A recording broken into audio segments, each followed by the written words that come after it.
What's up, folks? It's your boy Bob Hollywood back with another exciting review.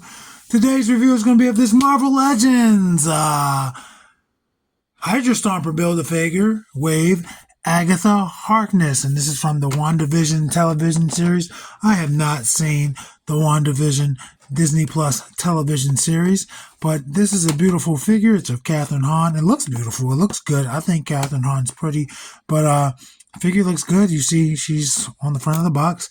Got this one from, I'm about to say from Ollie's. Got this one from Walmart at some point for, I'm guessing at the top of the year. Look at that clearance sticker from the 26th of January earlier this year. But for $12, I think that's a great price. I'm not really interested in the figures when they're full price, especially not MCU figures. On the left side of the package, we see Agatha, and it looks like there's something in front of her, but I can't really tell. On the right side of the packaging, we see the Hydra Stomper Build-A-Figure, and that tells you what other pieces you need to complete it. Warrior Gamora, which is in Ollie's right now. Talos, haven't come across. Nick Fury, haven't come across. Agatha Harkness, who we have right here, obviously. Marvel's Goliath, I think I've seen that one in Ollie's, and then Yelena Belova, have not seen that one. At the top of the packaging, we see that Scarlet Witch logo. On the bottom, legalese letting you know this is a plastic-free packaging. And on the back, we see the figure once again, as well as with the Hydra Stomper pieces that she comes with. It does not look like she comes with any of her own accessories. And there is more legalese, as well as a barcode. And that's enough rambling and ranting and yapping from me. I'm going to go ahead and bust her out of her plastic-free prison.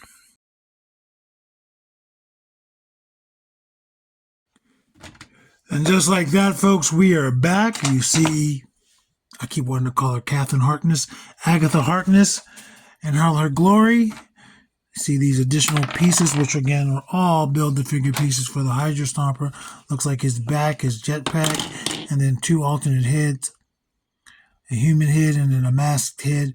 This head should fit other figures. I mean, this too, but it's going to be less. It's going to come less in handy, but there's a human head. And I don't know if that's supposed to be Captain America or anything. I don't know. It's just a blonde guy with a beard. I'm going to get that stuff out of here because those are Build-A-Figure pieces, and we don't do that. Over here, let's look at the one figure. Her feet are in weird positions because I just wanted to get her to stand. But there's Agatha. There's Agatha, and she's getting her own show coming up at some point. It might be out by the time this video comes out. I'm not sure. But I think it looks like her. I think that looks like Catherine Hahn.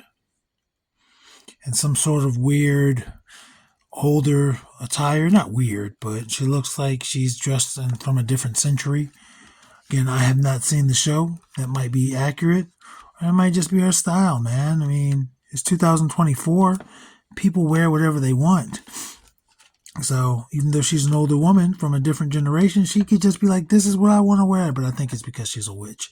But anyway, she comes with this translucent cape.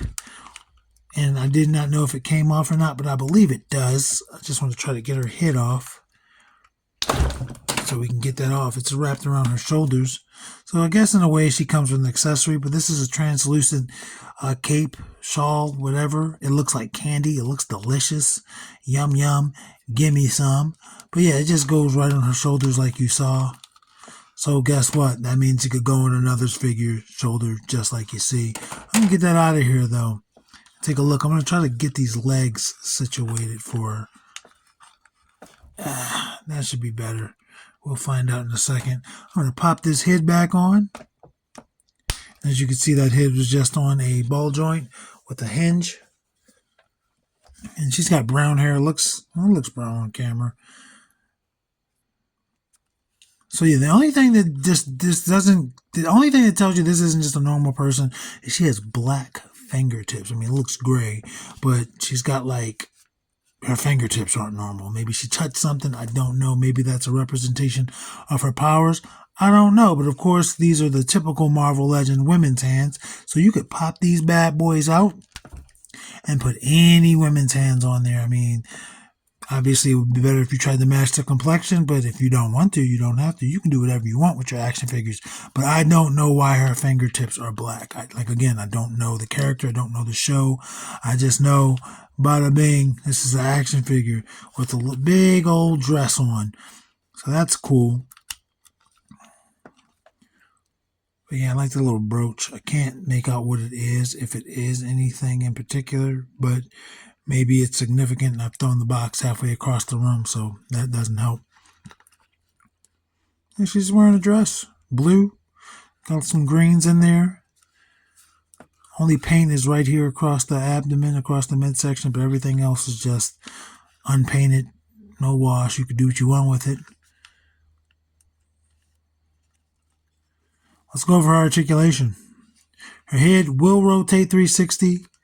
And I was actually able to do it. I didn't think it would do it because of the hair. I was going to say, but the hair is a hindrance. But it did it. Head starts there. With the hinge, it's able to go down that far. It's not going to really go back at all because of the hair. It's not super hard, but it's not going to bend enough for you to move it. Let's see if she's got the T-pose going on. It looks like she's going to have a super T-pose. Her hair does not get in the way of that T-pose from happening. And it's going to also rotate 360 at the shoulder. Hair is giving me some trouble there, but it is what it is.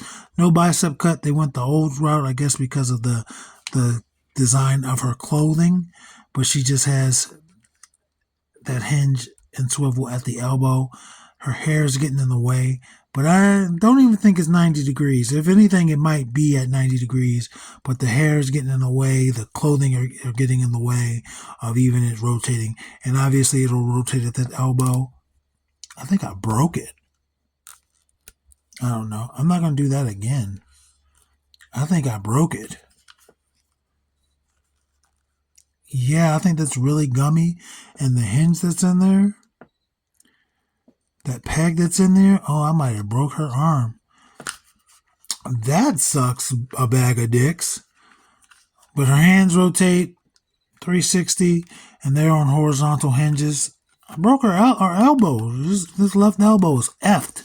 As for torso, she can rotate 360 at the torso. She's got the 1 point of articulation. Range of motion is decent.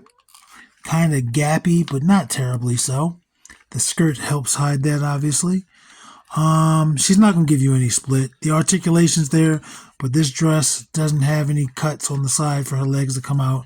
So she's not, that's her split. Her split is her standing. And also that means she's not really going to kick forward. I will tell you that she has a thigh cut. And she has double jointed pinned knees.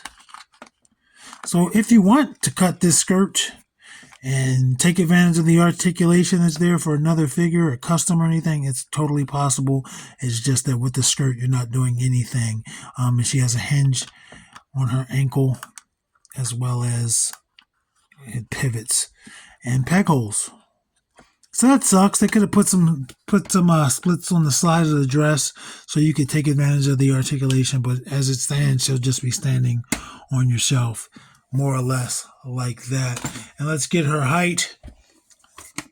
Try to stand her up straight. She was leaning forward.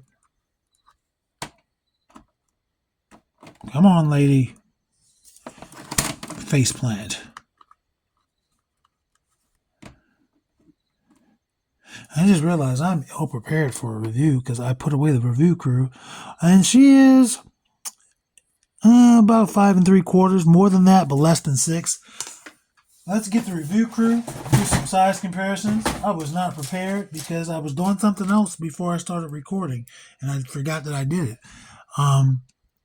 There's Vixen,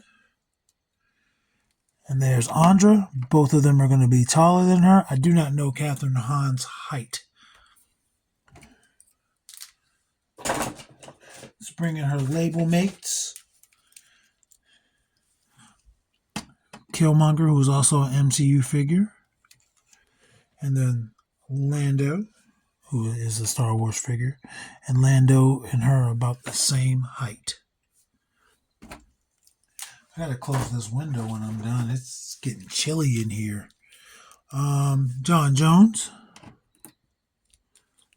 I believe is slightly taller than Killmonger.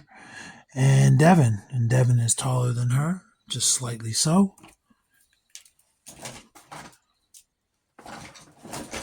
I don't know what I did with Winston, but here's Zedmore. And I guess they have a similar theme of horror going on. And then there's Lucio.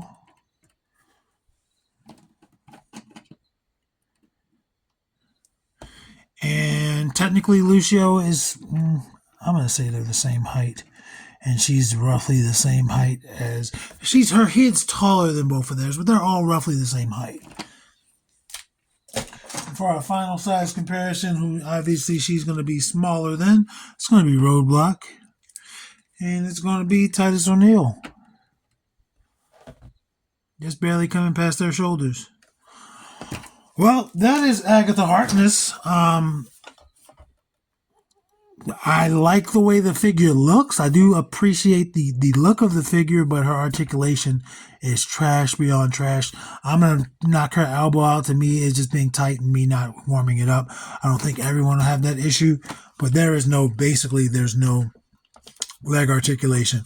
But again, you pop this torso off, you can get this skirt off, you can do what you want. Maybe you can get a soft goods cloak or cape. That's up to you. But I do think overall, looking at the figure, I like the way she looks. She can't do anything with her articulation. You can't. Part of it was my fault. Part of it was just the sculpt.